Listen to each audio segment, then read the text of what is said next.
नमस्कार दोस्तों, हमारे YouTube चैनल में आपका बहुत बहुत स्वागत है। इस वीडियो में हम मध्य प्रदेश के MPGK के MCQ पार्ट 1 को लेकर आए हैं, जहां आपको मध्य प्रदेश का आर्ट एंड कल्चर मिलेगा, जो कि आपके आने वाले सभी एग्ज़ाम में काम आएगा। स्पेशली जो MPPSC 2024 का भी प्री है जून में, उसमें ये बहुत ही महत्वपूर्ण क्वेश्चंस रहेंगे। उसके अलावा जो भी व्यापम के द्वारा एग्ज़ाम ऑर्गेनाइज करवाए जाते हैं, उन सभी में आपके क्वेश्चन आपको हेल्प करने वाले हैं। तो आइए देखते हैं इन क्वेश्चंस को कि क्या है इनमें। फर्स्ट क्वेश्चन है कि मध्य प्रदेश में वटेक प्रिंट्स GI टैग किस जिले में शामिल किया गया था। यहाँ आपके ऑप्शन है उज्जैन, इंदौर, भोपाल, मंदसौर।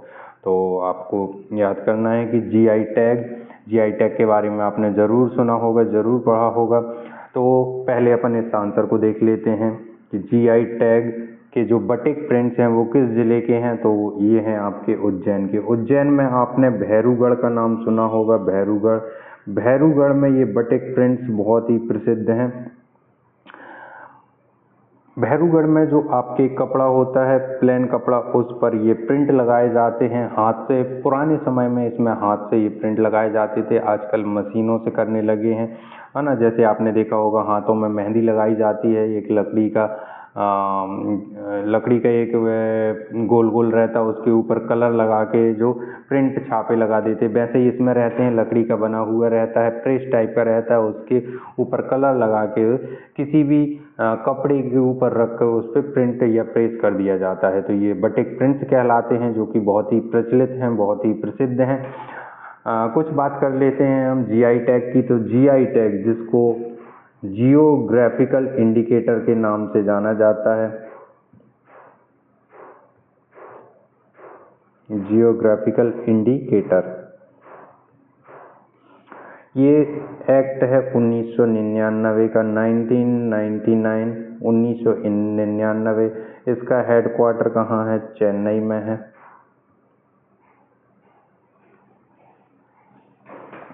जियोग्राफिकल इंडिकेटर, इसके अंतर्गत उन चीज़ों को शामिल किया जाता है जो उस विशेष जोग्राफिकल या उस विशेष क्लाइमेट, जलवायु में ही पाई जाती हैं और बहुत अच्छी क्वालिटी में होती हैं। उसके अलावा कहीं दूसरे क्षेत्रों में उस क्वालिटी में वो चीज़ जब नहीं पाई जाती है तो उसे GI टैग में शामिल कर दिया जाता है। लेकिन कुछ वर्षों पश्चात इसमें हैंडलूम या हैंडीक्राफ्ट चीज़ों को भी शामिल किया जाने लगा है। और GI टैग में किसी भी प्रोडक्ट को 10 वर्ष के लिए शामिल किया जाता है। तो इसकी अवधि कितनी होती है? 10 वर्ष। 10 वर्ष के बाद उस पर फिर से सर्वे होता है। यदि उसकी क्वालिटी मेंटेन रहती है तो अगेन उसे रिन्यू कर दिया जाता है। तो यदि हम भारत की बात करें कि भारत में GI टैग में सबसे पहले क्या शामिल किया गया था, तो GI टैग में सबसे पहले शामिल किया गया था दार्जिलिंग की चाय। दार्जिलिंग की चाय, जो कि आपके पश्चिम बंगाल में आती है, उसे शामिल किया गया था। मध्य प्रदेश में GI टैग के अंतर्गत लगभग 19 प्रोडक्ट आते हैं, जिसमें से आपने चंदेरी, कुछ के नाम में यहाँ लिख देता हूँ, जैसे कि चंदेरी की साड़ी, चंदेरी साड़ी, महेश्वरी साड़ी, चंदेरी साड़ी, महेश्वरी की साड़ी, ये दो बहुत ही प्रसिद्ध हैं। चंदेरी साड़ी आपने देखा होगा, ये सबसे पहले मध्य प्रदेश का प्रोडक्ट है जिसे शामिल किया गया था 2005-06 में। उसके बाद महेश्वरी साड़ी 2012 में शामिल की गई थी। चंदेरी की साड़ी, जो कि शिशुपाल, जो कि चंदेरी के शासक थे, उनके शासनकाल में शुरू की गई थी। उसके बाद लगभग 17वीं-18वीं शताब्दी में बांग्लादेश से लगभग 2000 कारीगर लाके वहाँ बसाए गए थे और उस कला को पुनर्जीवित किया गया था। और वर्तमान में बहुत ही प्रसिद्ध है चंदेरी की साड़ी, जो कि हाथ से बनाई जाती है, जिसमें खटके का उपयोग किया जाता है, जिसमें कॉटन प्लस कॉटन होता है, कॉटन प्लस सिल्क होता है, और सिल्क सिर्फ सिल्क की भी बनाई जाती है। तो इस प्रकार से अलग अलग साड़ियाँ बनाई जाती हैं, जो कि बहुत ही कॉस्टली होती हैं, हर एक प्रकार की होती हैं। तो चंदेरी साड़ी, महेश्वरी साड़ी, जिसकी शुरुआत जो है अहिल्याबाई होलकर के द्वारा की गई थी अपने राज्य की महिलाओं को सशक्त बनाने के लिए, ठीक है। तो ये महेश्वरी साड़ी हो गई। फिर आपने लेदर टॉयज का नाम सुना होगा, लेदर टॉयज, ये आपके इंदौर में, और इंदौर में जो है चमड़े के खिलौने, जो कि 2008 के लिए बनाए गए।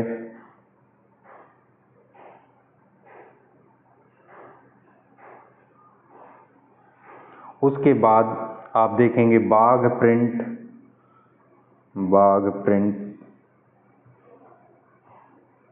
ठीक है, बाघ प्रिंट्स। अब ये बाघ प्रिंट्स कब 2008 में शामिल किए गए ये भी, ठीक है, बाघ प्रिंट्स हो गया। रतलामी सेब, अच्छा, लेदर टॉयज और बाघ प्रिंट्स इन दोनों के लोगों को भी शामिल किया गया है जीआई टैग में, क्योंकि इनके यूनिक लोगो होते हैं। इनके लोगो जो बनाए जाते हैं, जैसे बाघ प्रिंट्स का आप लोगो देखेंगे लगभग ऐसे दिखेगा आपको, इस टाइप के रहते हैं लोगो। बाघ प्रिंट्स हो गया। रतलामी सेब, जो कि रतलामी नमकीन की कैटेगरी, रतलामी सेब बहुत ही प्रसिद्ध है, इसे 2014 के लिए शामिल किया गया। कड़कनाथ मुर्गा, बेल मेटल वेयर आपने सुना होगा, बेल मेटल वेयर, और टीकमगढ़ एंड दतिया,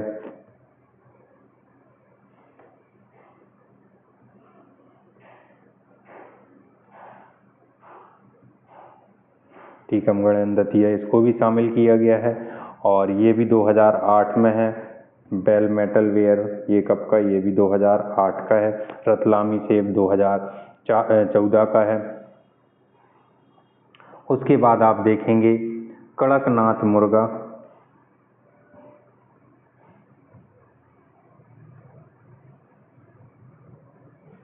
ये 2018 में झाबुआ जिले को मिला है। छत्तीसगढ़ ने इस पे ऑब्जेक्शन लिया था कि हमारे यहाँ भी होता है, उनने भी दावा किया था, लेकिन मध्य प्रदेश के झाबुआ को दिया गया है ये कड़कनाथ मुर्गे। उसके बाद आप देखेंगे चिन्नौर चावल, चिन्नौर चावल जो कि बालाघाट में होता है, बहुत ही फेमस है चावल, ये 2021 में शामिल किया गया था जीआई टैग में, चिन्नौर चावल को शामिल किया गया है। फिर उसके बाद आप देखेंगे 2023 के, तो लगभग 8 से 9 प्रोडक्ट हैं जो कि 2023 में शामिल किए गए हैं। 2023 में सबसे पहला है आपका सुंदरजा आम, सुंदरजा आम जो कि रीवा का है, ये आम की वैरायटी है, ये रीवा को दिया गया है सुंदरजा आम का। उसके बाद गजक, गजक कहाँ का प्रसिद्ध है, गजक है आपका मुरैना का प्रसिद्ध, गजक, गजक मुरैना। उसके बाद आप देखेंगे गोंड पेंटिंग, गोंड पेंटिंग,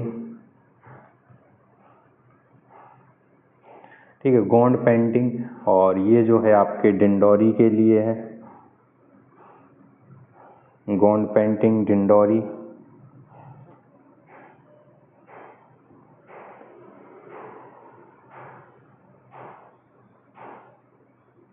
फिर उसके बाद आप देखेंगे ग्वालियर के हस्त निर्मित कालीन, हैंडीक्राफ्ट कालीन, हस्त निर्मित कालीन,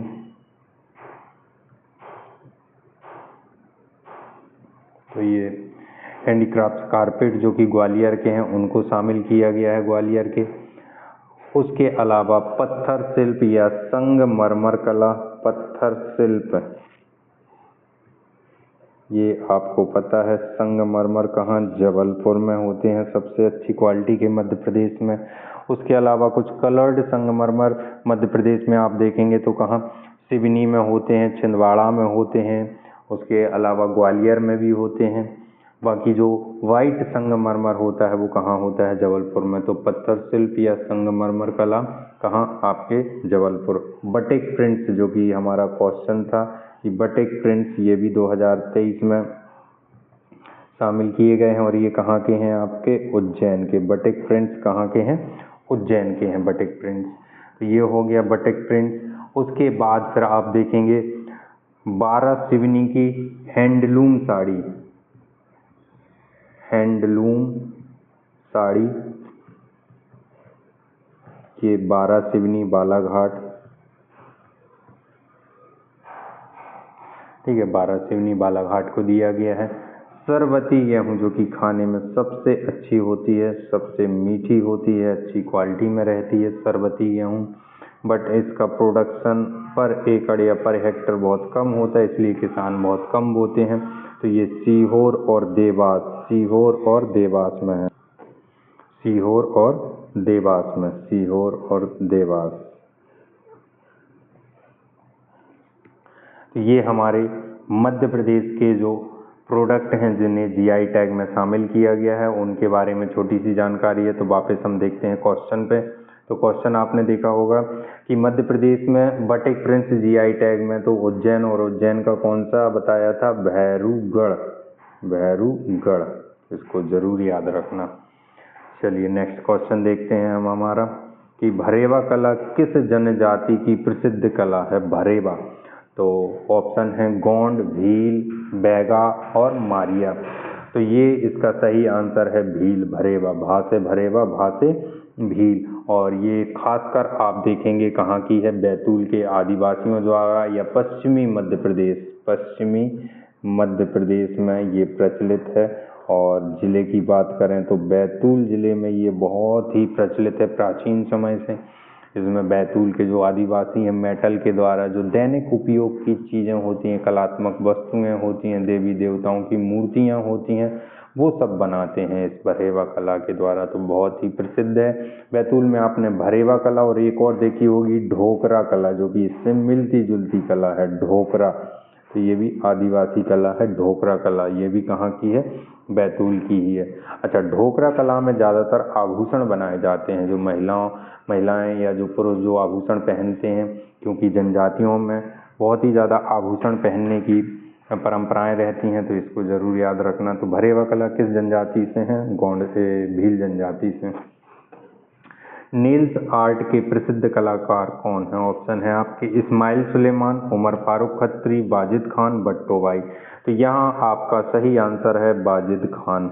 वाजिद खान ये आपके मंदसौर के हैं, मंदसौर। और ये जो है नेल्स आर्ट के बहुत ही प्रसिद्ध कलाकार हैं। नेल्स आर्ट आप देखेंगे जो कि आपके कील के द्वारा एक कैनवास रहता है, कैनवास पर कील लगा लगा के जो एक आकृतियाँ बनाई जाती हैं, वाइट और ब्लैक। तो ये बहुत ही प्रसिद्ध, बहुत ही फेमस कलाकार हैं। जब भी आप गूगल करें तो वाजिद खान का नाम जरूर डालें नेल्स आर्ट के साथ, तब जाके आपको ये कला के बारे में पता चलेगा। अगला क्वेश्चन है कि भारत भवन को कितने वर्गों में विभाजित किया गया है? ये सबसे ज़्यादा पूछा जाने वाला क्वेश्चन है आर्ट एंड कल्चर से। और भारत भवन ना कि सिर्फ मध्य प्रदेश का, पूरे भारत का जो कल्चर और संस्कृति के लिए केंद्र बनाया गया है वो है। और इसकी स्थापना अपन देखेंगे कब की गई थी। तो इसकी स्थापना की गई थी 13 फरवरी 1982 को, 1982 को की गई थी। और किसके द्वारा? चार्ल्स कोरिया इसके डिजाइन करता है, चार्ल्स कोरिया, जिन्हें हम वास्तुकार भी बोलते हैं। तो चार्ल्स कोरिया के द्वारा ये डिजाइन किया गया था। अब यहाँ क्वेश्चन है कि भारत भवन को कितने वर्गों में विभाजित किया गया है? तो इसका सही आंसर है 6। तो भारत भवन को 6 वर्गों में विभाजित किया गया है। वो कौन कौन से वर्ग हैं? तो पहला वर्ग है आपका बागर्थ, बागर्थ।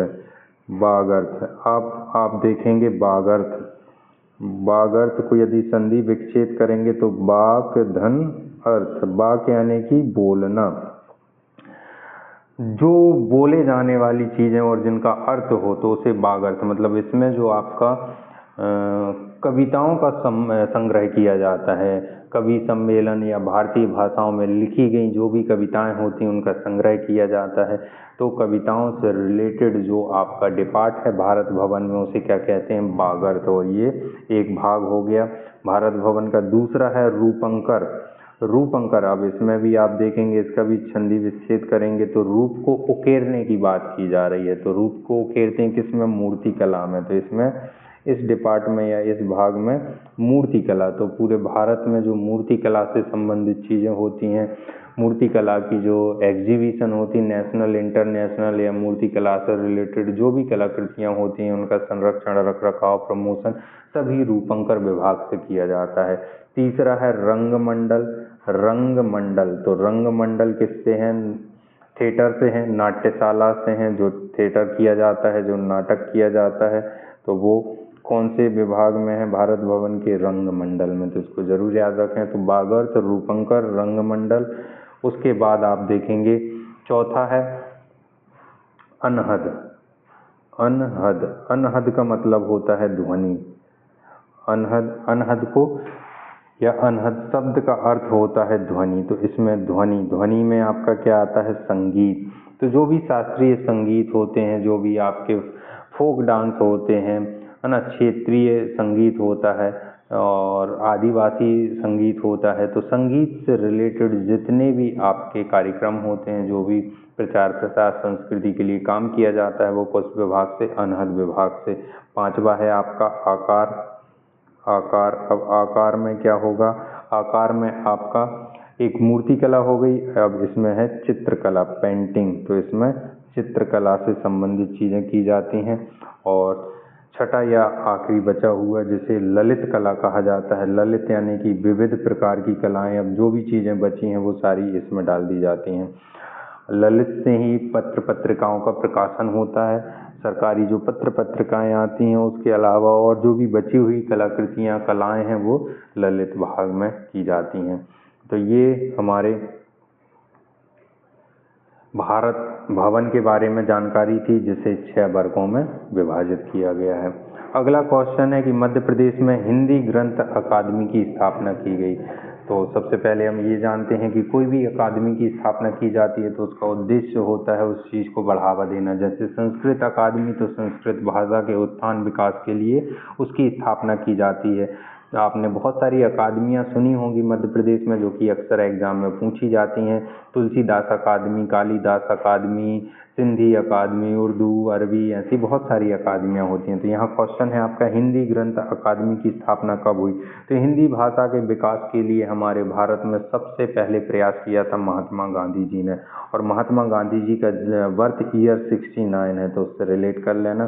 तो 1969 में हिंदी ग्रंथ अकादमी की स्थापना हुई है। हिंदी भाषा के विकास के लिए गांधी जी, उनके बेटे देवदास जी, जिनको मद्रास भेजा गया था, राजगोपालाचारी का आपने नाम सुना होगा, अयंगर साहब का नाम सुना होगा, इन सभी लोगों ने जो है हिंदी भाषा के विकास के लिए बहुत ही प्रयास किए थे। और संविधान में कुछ कुछ चीज़ों के लिए हिंदी को भी प्रमोट किया गया है, जैसे संसद की भाषा 120 आर्टिकल में जो कि हिंदी रहेगी, ऐसे और अन्य चीज़ों में हिंदी की बात की गई है। यदि आर्टिकल की बात की जाए तो आर्टिकल 243 से 343 से 351 तक इनमें भाषा के बारे में बात की गई है, इसको ज़रूर याद रखना। उसके अलावा जो अकादमियाँ हैं उनके बारे में ज़रूर पढ़ना, क्योंकि क्वेश्चंस वहाँ से भी राइज होते हैं। जैसे आदिवासी लोक कला परिषद या अकादमी, है ना, अलाउद्दीन खान संगीत अकादमी, संगीत नगरी मैहर को कहते हैं। और मैहर में जो है देवी जी हैं, देवी जी की संख्या 9 है। तो आप देखेंगे लास्ट में वहाँ क्या रहेगा, 1979। वैसे आप चाहें तो रिलेट भी कर लेना और पढ़ जरूर लेना। नेक्स्ट अगला क्वेश्चन है कि प्रेमचंद सृजन पीठ की स्थापना कहाँ हुई है? तो ये ऑप्शन है हरि सिंह गौर सागर विश्वविद्यालय, सागर में है, देवी अहिल्याबाई इंदौर, रानी दुर्गावती जबलपुर, और विक्रम विश्वविद्यालय कहाँ? उज्जैन में। तो इसका आंसर है आपका उज्जैन। अब आपने सुना होगा उज्जैन के राजा विक्रमादित्य रहे। विक्रमादित्य से पहले राजा थे भृतहरि। भृतहरि आपने सुना होगा, भृतहरि विक्रमादित्य के बड़े भाई थे और वो राजपाट संभाल रहे थे। एक बार उनके गुरु गोरखनाथ उनके राज्य भ्रमण पर आए हुए थे, तो उन्होंने गुरु का बहुत ही स्वागत सत्कार किया, जिसके बाद गुरु ने प्रसन्न होकर भृतहरि को एक एप्पल दिया था और बोला था आप इसे खाएंगे तो हमेशा यंग एनर्जेटिक रहेंगे। तो भृतहरि ने सोचा कि मैं खा के क्या करूँगा, उन्होंने अपनी रानी पिंगला को दे दिया था। पिंगला ने सोचा कि मैं इसे खा के क्या करूँगा, उनका प्रेम प्रसंग द्वारपाल से चल रहा था, उन्होंने उन्हें दे दिया द्वारपाल का कहीं और। तो ऐसे घूमते घूमते वो राजा भृतहरि के पास ही आ गया था। तो उन्होंने उसके बाद वैराग्य धारण कर लिया था और सारा राजपाट अपने छोटे भाई को दे दिया था। तो प्रेम के चक्कर में कौन बर्बाद हुए थे? भृतहरि, जो कि कहाँ के थे? उज्जैन के। तो प्रेमचंद सृजन पीठ कहाँ? विक्रम। जैसे आप देखेंगे रानी दुर्गावती में कौन सी है? तो सुभद्रा कुमारी चौहान सृजन पीठ है। उसके बाद आप देखेंगे कि डॉक्टर हरि सिंह गौर में तो मुक्ति बोध सृजन पीठ है।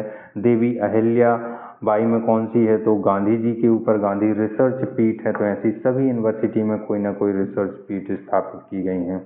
और सृजन पीठ का मुख्य उद्देश्य होता है कि जो नए कलाकार हैं और जो आने वाले नए कलाकार और जो वरिष्ठ कलाकार हैं उनके बीच एक प्लेटफॉर्म प्रदान करना, जो कि आपस में नॉलेज शेयर कर सकें, लोगों को जो है थोड़ी सी हेल्प मिल सके, इस उद्देश्य से जो है सृजन पीठ की स्थापना की जाती है। अगला क्वेश्चन है कि गुरु शिष्य की परंपरा पर आधारित कौन सा समारोह है? तो कालिदास, सुभद्रा, ध्रुपद, आमिर खां। तो इसका सही आंसर है ध्रुपद समारोह। ध्रुपद समारोह जो है गुरु शिष्य की परंपरा पर आधारित होता है और ये जो है वर्तमान में कहाँ, ग्वालियर में मनाया जाता है। यह समारोह किया जाता है कहाँ, ग्वालियर। इसके पहले ये भोपाल में किया जाता था, लेकिन 2021 से कहाँ किया जाने लगा है, ग्वालियर में किया जाने लगा है। तो इसको जरूर याद रखना। समारोह जो कि प्रदेश में सभ्यता एवं संस्कृति के प्रचार प्रसार के लिए आयोजित किए जाते हैं और बहुत सारे अलग अलग हमारे यहाँ के प्रसिद्ध व्यक्तियों के नाम से समारोह हैं, साहित्यकारों के नाम से समारोह है। जैसे आप सुनेंगे कि ओरछा समारोह है, कवि केशव दास, पद्माकर, सुभद्रा कुमारी, माखनलाल समारोह है, ऐसे बहुत सारे समारोह होते हैं, तो इनको जरूर याद रखना। मध्य प्रदेश समारोह कहाँ होता है? वो होता है आपका दिल्ली में, तो इसको भी याद रखना। अगला क्वेश्चन है कि खजुराहो नृत्य समारोह किसके द्वारा आयोजित किया जाता है? तो यहाँ उस समिति, उस परिषद का नाम पूछा गया है कि खजुराहो नृत्य समारोह किसके द्वारा आयोजित किया जाता है? मध्य प्रदेश कला परिषद, मध्य प्रदेश साहित्य परिषद, आदिवासी लोक कला, इनमें से कोई नहीं। तो इसका आंसर है मध्य प्रदेश कला परिषद, जिसकी स्थापना आप देखेंगे 1952 में हुई थी। उसके द्वारा खजुराहो नृत्य समारोह का आयोजन किया जाता है। खजुराहो नृत्य समारोह कब से आयोजित किया गया है? 1976 से। प्रत्येक वर्ष जनवरी फरवरी माह में। तो ये जनवरी फरवरी माह है। खासकर आप देखेंगे पिछले कुछ सालों से फरवरी माह में ही किया जाता है, लेकिन यदि आपका ऑप्शन जनवरी माहों में आया तो जनवरी फरवरी ही लगाना है। अब इसमें जो है देश के जितने भी शास्त्रीय नृत्य होते हैं, जितने भी आदिवासी नृत्य होते हैं और हमारे देश की जो संस्कृति का आदान प्रदान दूसरे देशों से होता है, तो दूसरे देशों के भी नृत्य समारोह आते हैं। अब ये कहाँ होता है? खजुराहो में। आपने कंदरिया महादेव का मंदिर देखा होगा, जो कि खजुराहो मंदिरों में सबसे बड़ा है, तो उसी के प्रांगण में इस समारोह का आयोजन किया जाता है। ज़्यादातर पूछा गया है कि ये कौन से नंबर का, रिसेंटली कौन से नंबर का हुआ है, तो वो भी याद रखना। जैसे 2024 में, 2023 में कौन से नंबर का हुआ है, तो इस टाइप से क्वेश्चन भी बने हैं, तो इसको देख लेना आप लोग। नेक्स्ट है दुर्लभ वाद विनोद समारोह कहाँ आयोजित किया जाता है? दुर्लभ वाद विनोद समारोह, तो ये जो है आपके भोपाल में आयोजित किया जाता है, दुर्लभ वाद विनोद समारोह। और इन समारोह की बात करें तो इसको किसके द्वारा या कब किया जाता है? तो जो